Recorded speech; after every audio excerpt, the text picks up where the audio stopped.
This is breaking news from 2 News. Welcome. We are tracking breaking news of a deadly fire out of Utah County. At least one person is dead, another missing after a massive barn and farm fire in Provo. Crews are still on the scene as we speak. We'll have more on this story in just a moment. First, we want to check weather and traffic together with Chase and Jenny. Chase, it's really cold out there for those fire crews. It sure is. We've been seeing temperatures in the 20s all morning long and even some teens. Take a look at these numbers. 15 in Logan, 16 in Tooele, Draper at 24 in Provo, where we have that fire, 21 degrees. So fire crews dealing with some really frigid air right now. 8 for our friends in Park City. The sun continues to rise. We don't have to worry about any wet roads out there. Temperatures in the 20s through 9 o'clock, so well below normal for this time of year. It's even cold for November. 11 o'clock, 36 degrees, and highs this afternoon only in the low 40s. Plenty of sunshine. I'll let you know how cold it will be down in southern Utah today, plus an update on fire weather conditions out in California coming up in just a few minutes, Jenny. All right, taking a look at Lehigh Tech Corridor Project. That's where they're doing all the construction through Lehigh between 2100 South and Main Street. Your average though, you're just about 70 miles per hour, so it doesn't look like traffic is quite picked up too much yet. If you're doing the northbound drive Saratoga Springs to Bluffdale on Redwood Road, it will take you 12 minutes. You can see that slow down right there on 2100 North, but that's very, very normal for this time of day. Coming up, your Drivecast in 10 minutes. Ron and Mary. We continue to follow breaking news happening right now in Provo. Yeah, we have Morgan Saxton at the scene of a deadly farm fire right near an elementary school. And Morgan, it's the Finch family farm.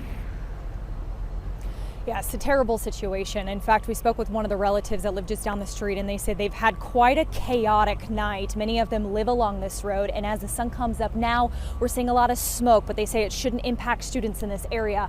Take a look behind us. You can still see it very smoky off there in the distance. This is as close as we can get at this point, but this fire has been smoldering now for almost 4 hours. The fire started around 1:30 this morning.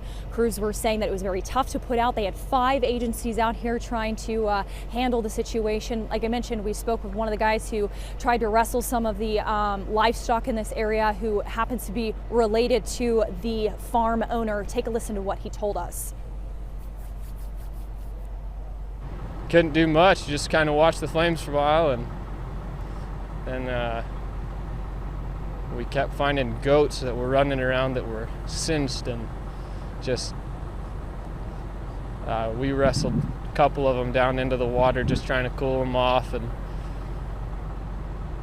get them, you know, to where they might be saved, and ended up having to shoot them. I got permission from an officer. Yeah, so we've just learned that about a dozen livestock were killed in all of this, including sheep, horses, and goats. As you heard there, quite an intense situation where there were many of them scrambling for safety, and these folks trying to rescue their livestock. A lot of the neighbors helped in or came in to help.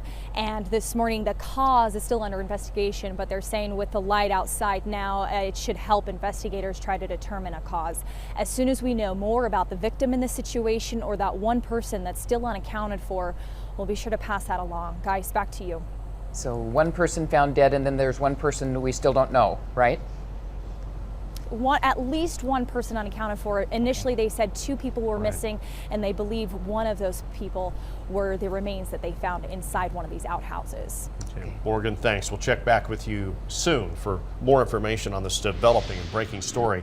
Well, dozens are dead across the state of California as wildfires ravage the state. At least 31 people have died statewide. 29 were lost in the devastating Camp Fire. That's the one near Paradise. Officials say the number is currently tied with the deadliest fire in the state ever, and the death toll is expected to rise. Right now, 228 people are still unaccounted for, and more than 150,000 are displaced across the state.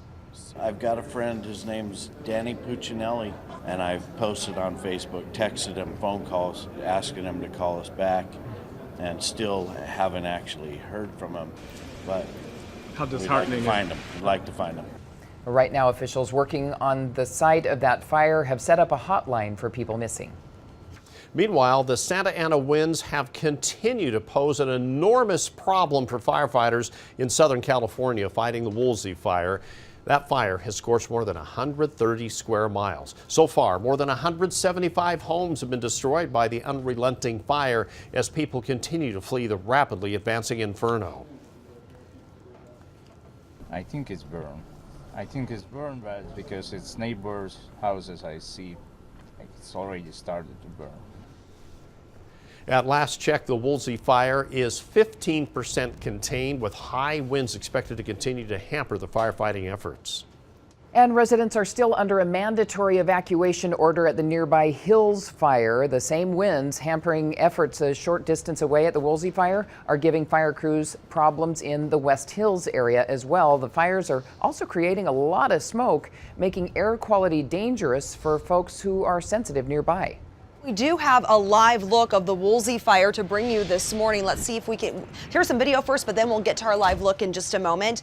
Ventura County Fire tweeting out that there is some new fire activity with the Woolsey fire just this morning. That new activity is near Lake Sherwood. The wind also causing new fire activity, which is threatening now some properties. One fire crew is making water drops and using their night vision goggles. And we have more bad news. Fire weather conditions are likely for the next few more days out in California. Of course, it's very dry and wind speeds increasing as we start off the work week. So fire weather warnings are out for today, tonight, and for tomorrow, especially down in southern Utah, where we're going to have some pretty high winds. These are sustained winds around 25 to maybe 30 miles an hour with higher gusts over 40 miles an hour all day long tonight and for tomorrow. Winds out of the east moving to the west by Wednesday. Fingers crossed, our winds will relax. Unfortunately, no rain continues down in Southern California. Utah's forecast coming up in just a couple more minutes.